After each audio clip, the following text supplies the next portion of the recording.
Hi, everybody. It's Joyce from my craft room. Thank you so much for stopping by. Thanks to Kate. Really excited to share with you some great tools today because if you don't have the right tools, it's really hard to do a good job with your paper crafting or anything else for that matter. So, I have rounded up some of my favorites that I wanted to share with you. Before we get started, a reminder if you haven't seen the show specials, um, or coupon codes, I should say, we are doing a 15% off everything in your shopping cart at mycraftroom.com. Just go in there, do your shopping, throw things into your cart, and when you're ready to check out, you just put Mega 15 in the discount/coupon box, and you will save 15% on everything in your cart. That includes anything from the sale category and from the yarn category for that matter. So have a look. I hope you find something great that you can't live without. Okay, tools. Tools are so important. I'm going to just run through some of my favorites. First off, tweezers.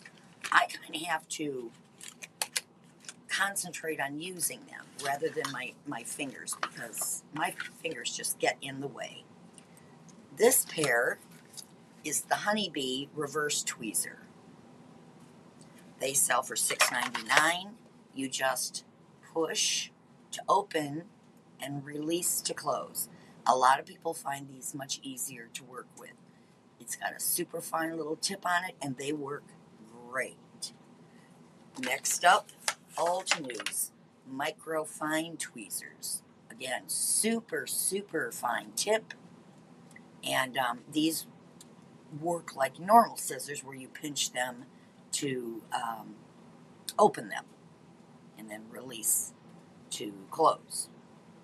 Did I get that right? Anyway, they work like normal, opposite from the reverse. Brushes. Brushes. Oh my goodness. Altenew makes, for my money, the best brushes out there for applying through stencils to your stamped images, blending colors on cardstock, and they make them in great sizes, which is what I really like about them. These are the detailed brushes. There's a set of 3 for $11.99. They are teeny tiny.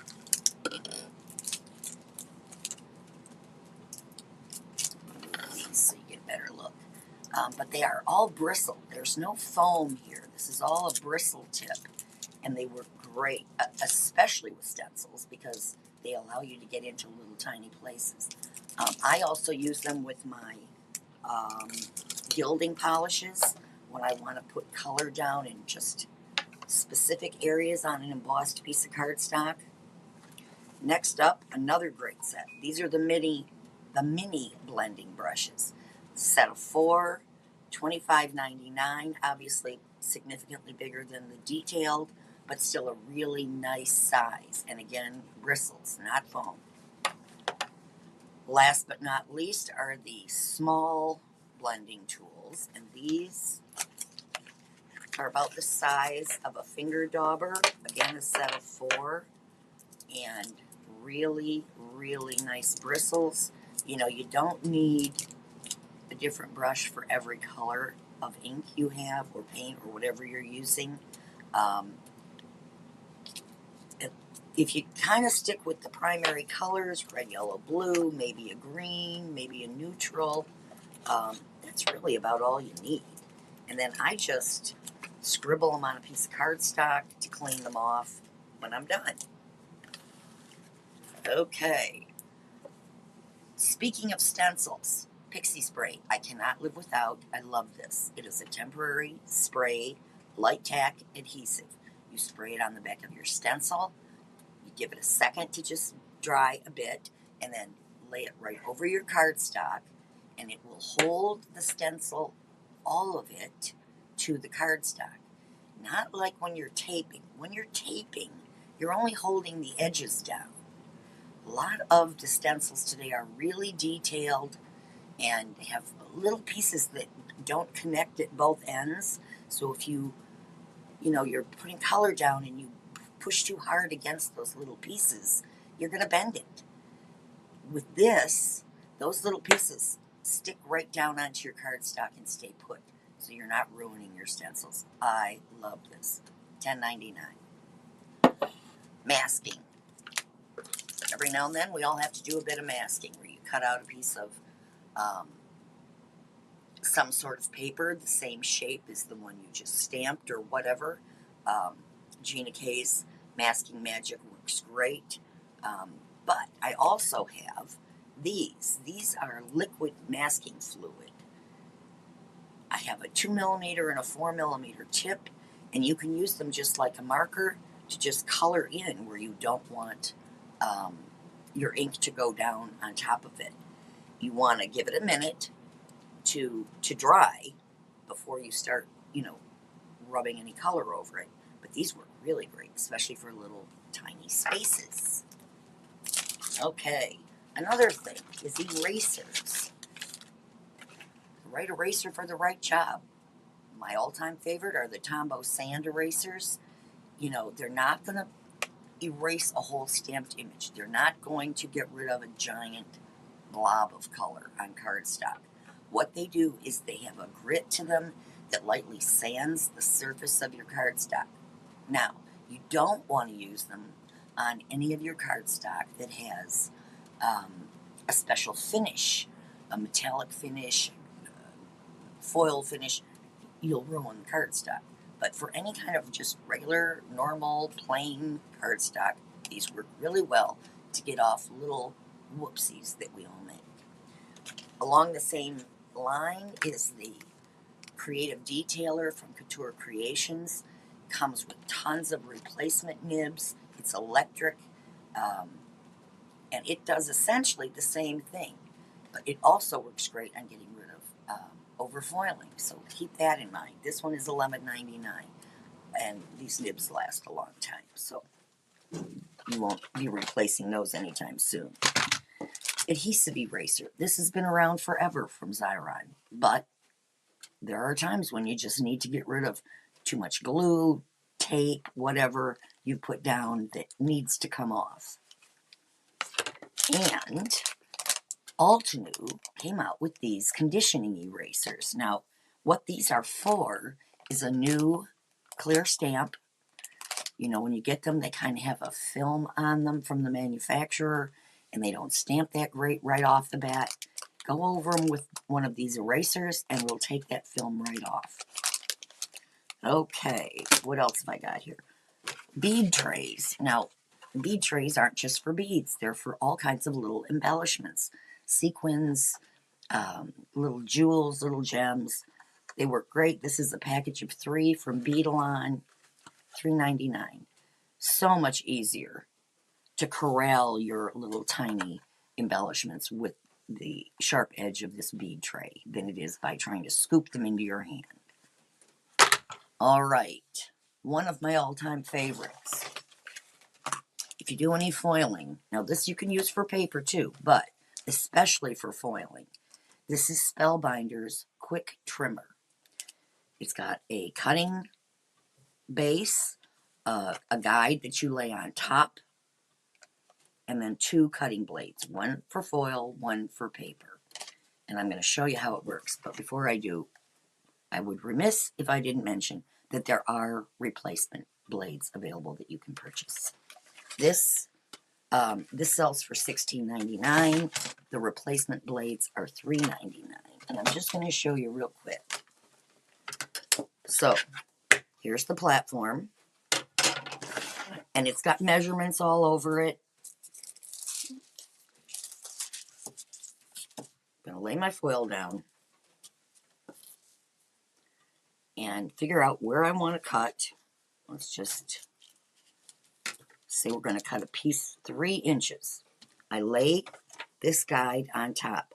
I take the blade, slide it into the groove, and cut. Cut again. And there you go. If I tried to do that with scissors, it would be a fiasco. it would look like, as I've said many times, like my dog was cutting my foil for me. This is so much easier for me.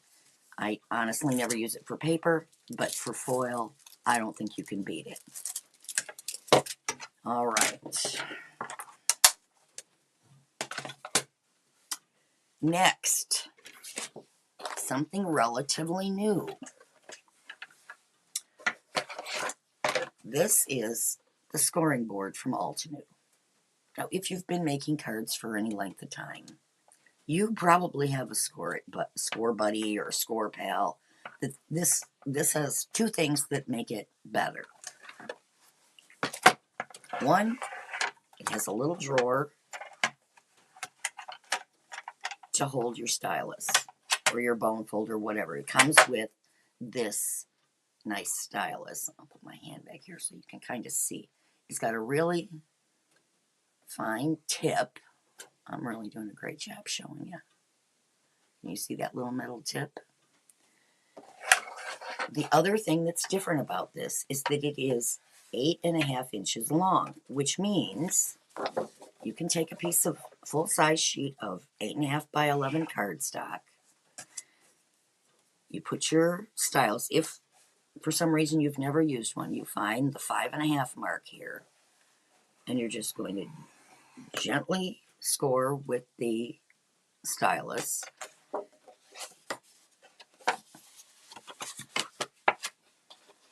And then you get a nice crease on your cardstock.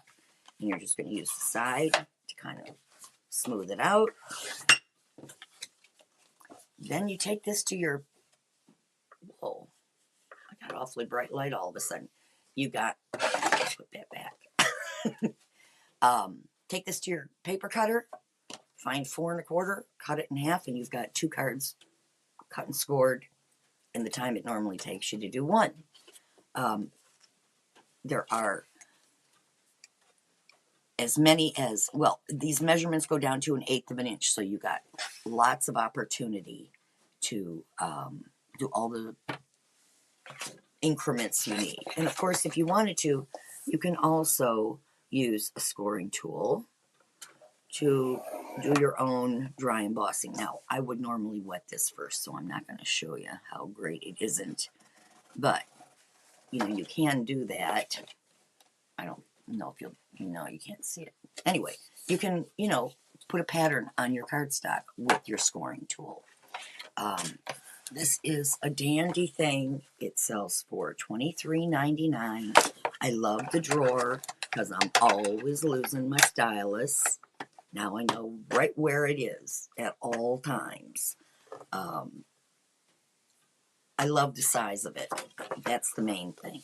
So, there we go. I think that is my whole pile of tools I wanted to mention to you today. Don't forget about the coupon code MEGA15, no space, MEGA15. You'll save 15% on everything in your cart. I hope you look at the tools, but I hope you look at everything. There's all kinds of fun stuff there. New things are coming out more frequently now. We're past the holidays and raring to go into spring, so be sure to have a look. If you have any questions, drop me a line. Thank you again for watching. You can reach me at joyce@mycraftroom.com. And I look forward to seeing you in the next one.